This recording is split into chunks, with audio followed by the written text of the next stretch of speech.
In our previous video, we highlighted our concern that in Baku, Red Bull Racing could use team strategy to put Max ahead of Checo, given that he had out-qualified Verstappen. Well, lo and behold, that is exactly what came to pass. F1 public were rightly outraged by the no-fighting team order, that yet again, robbed Checo of victory and gifted same to Max, in Baku.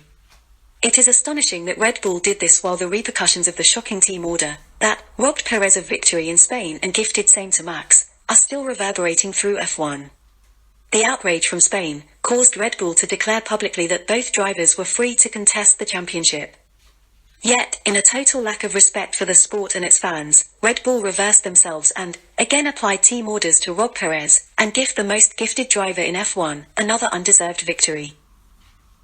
Despite the groundswell of public disapproval, Liberty Media keep breaking the rules and engineering results in Max's favour, while the Liberty Media-controlled F1 media attempt to whitewash or gaslight the rigging. So, in the last 3 races, the FIA gifted Max a position, while Red Bull gifted him 2.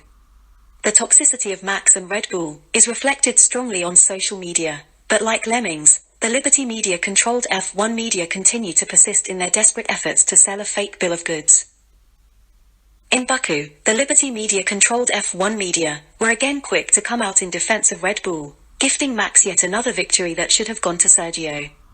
During the race, the adiferous Paul D. Festa of the equally repugnant Sky Sports, in response to the broadcast of the no-fighting message said, "I don't think it's team orders, but he was told Max was coming, don't hold him up." His statement is clearly an oxymoron, which even his employers and social media commenters were quick to dismiss. In another abject demonstration of obsequiousness, D. Festa attempted to heap praise on Max for the manner in which he won the race. However, this was also widely ridiculed on social media, including on Sky Sports, and might explain why D. Festa has not posted anything on his official Twitter account this year. What's up, Paul? Worried about something? Are you afraid to share your thoughts with the public, outside of your commentary station? It is self-evident that D. Festa is not up to defending his lies outside of his employer's bubble. He is just a miserable excuse for a human being, who is willing to collect his 30 pieces of silver, while being acutely aware that his lies are indefensible in the public arena.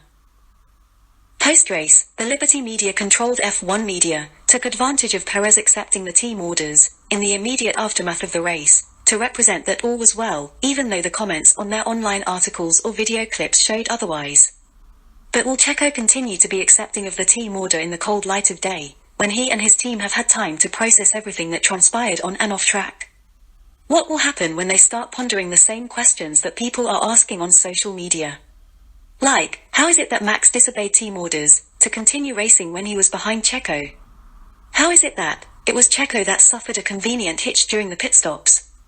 Why didn't the team take the opportunity of the Ferrari DNFs to ask Max to yield the position to Checo to redress the imbalance of Spain?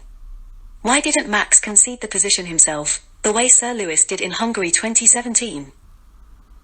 There is a groundswell of opinion outside the Liberty Media-controlled bubble that F1 is hell-bent on installing Max as the 2022 champion at all costs.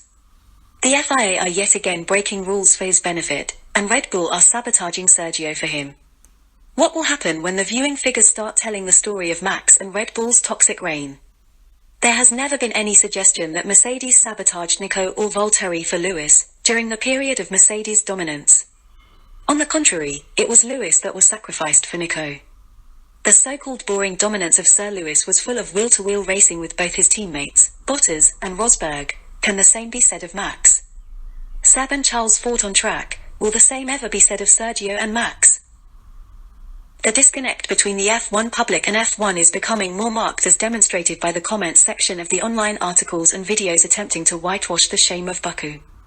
Even highly respected, double world champion, Mika Hakkinen, was prompted to comment on Twitter that Max owed his victory to team orders, to rousing approval from his visitors. At some point or the other, the lying, rigging, manipulation and all-round skullduggery is going to catch up with the likes of D. Festa, Martin Gopher Brundle, David the Toad Coulthard, Andrew Slimeball Benson, Sky Sports, Max Verstappen, Josh Verstappen, Christian Horner, Helmut Marko, Red Bull, F1, FIA and Liberty Media. To those who have attempted to sweep Abu Dhabi under the carpet, because Sir Lewis was too dominant, welcome to the WWF1, the wonderful world of F1, where you can fake with liberty.